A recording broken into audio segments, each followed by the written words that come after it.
Hola, espero que todos estén llenos de salud y de felicidad. Pues seguimos adelante con los factores involucrados en las enfermedades crónicas. Lo recordamos: estrés oxidativo, inflamación, glicosilación no enzimática, disbiosis, y hoy vamos a hablar acerca de las deficiencias nutricionales. Bien, les voy a platicar un poquito de historia. Hace algunos años, muchos años, el doctor Linus Pauling hizo un estudio que se llamó Las bases moleculares de la esquizofrenia y el retraso mental, que salió publicado en la revista Science en 1968. Y en este artículo él acuñó una palabra que hoy conocemos como ortomolecular. En pocas palabras, él se dio cuenta que las deficiencias nutricionales podían producir enfermedades. Por ejemplo, en este estudio, él notó más bien, que una deficiencia de vitamina B12 primero podía producir síntomas mentales, por ejemplo, confusión, ansiedad, insomnio, y después iba a producir ya enfermedades físicas, como puede ser una neuropatía, una anemia, etc. Y entonces él pensó que tenía mucho que ver esto de la nutrición. Así que se dio cuenta de que los nutrientes son indispensables para la salud.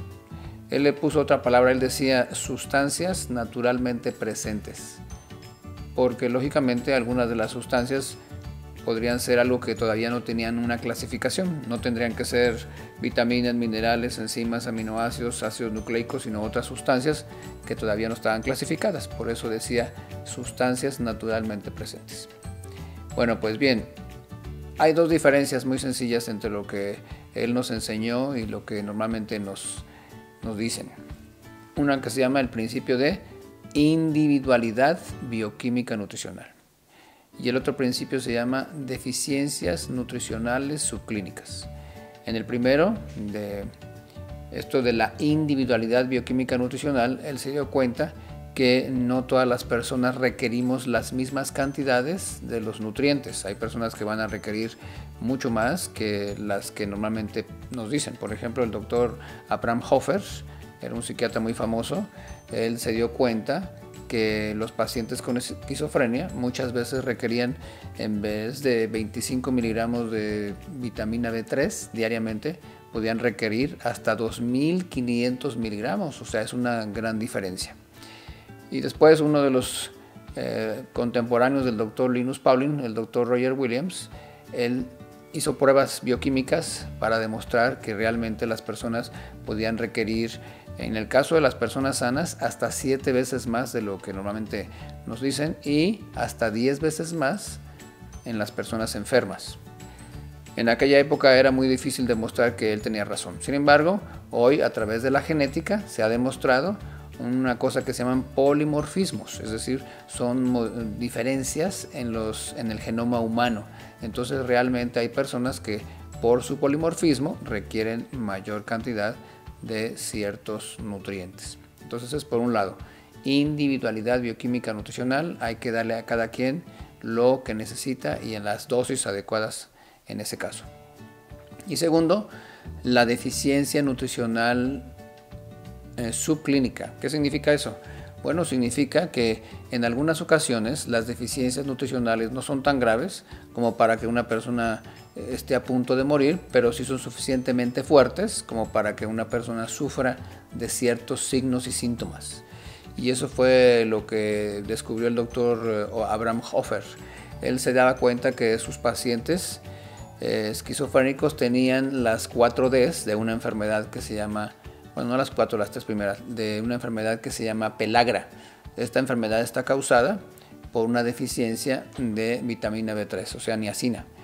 Cuando hay una deficiencia muy grave, se producen las 4 Ds, que son dermatitis, diarrea, demencia y death, muerte en inglés. Entonces él decía, ¿qué tal si estas personas pues nada más tienen una deficiencia no tan grave como para morirse, pero sí tan grave suficiente como para que tengan la dermatitis, la diarrea y la demencia. Y entonces él fue quien empezó a estudiar el uso de ciertos nutrientes en enfermedades psiquiátricas, y ahí apareció lo que hoy conocemos como psiquiatría ortomolecular. Estas son las bases, es decir, en estos casos lo que se hace es ver cuál o cuáles nutrientes tienen deficientes las personas y determinar por qué, es decir, por qué esa persona tiene falta de ese nutriente, no importa si es una vitamina, un mineral, una enzima, lo que sea, y ver la causa. ¿Cuál es la causa? La causa puede ser por un metal pesado, o porque no lo ingiere en su alimentación, o porque consume mucho de otro nutriente que hace que baje el otro nutriente, o inclusive puede ser por fármacos que también pueden bajar los niveles de ciertos nutrientes. Entonces hay varias causas, es importante encontrar esa causa para poder corregirla. Y bueno, en la actualidad también hay una teoría del doctor Bruce Ames de la Universidad de Berkeley que se llama la teoría de triage. La teoría de triage, en palabras sencillas, es una teoría que él descubrió hace algunos años, y lo que nos dice fundamentalmente es que inclusive deficiencias moderadas de nutrientes nos pueden causar graves problemas. Él es un estudio primero en ratones, donde les dio una dieta con poquita deficiencia de ácido fólico. Y a los pocos semanas, estos ratoncitos tenían ruptura de cromosomas. Eso es muy grave porque generalmente eso pasa cuando a alguien le dan radiaciones. Entonces el doctor quedó tan impactado que hizo el estudio después en seres humanos y encontró los mismos resultados. Posteriormente hizo estudios con otros nutrientes y así se dio cuenta de cómo en realidad una deficiencia nutricional, aunque sea moderada, puede tener efectos importantes que nos pueden inclusive dañar a nuestro ADN. Es decir, el cuerpo lo que hace es primero concentrarse en la urgencia de sobrevivir, por eso se llama triage, que viene de urgencias médicas, y deja a un lado las otras funciones de las células. Así que como vemos en esto de la nutrición ortomolecular, lo más importante es determinar cuál o cuáles nutrimentos le faltan a una persona y por qué razón. Es decir, metales pesados, contaminación, mala ingesta, mala absorción, etc. Muy bien, pues muchas gracias. Espero que les haya gustado este video.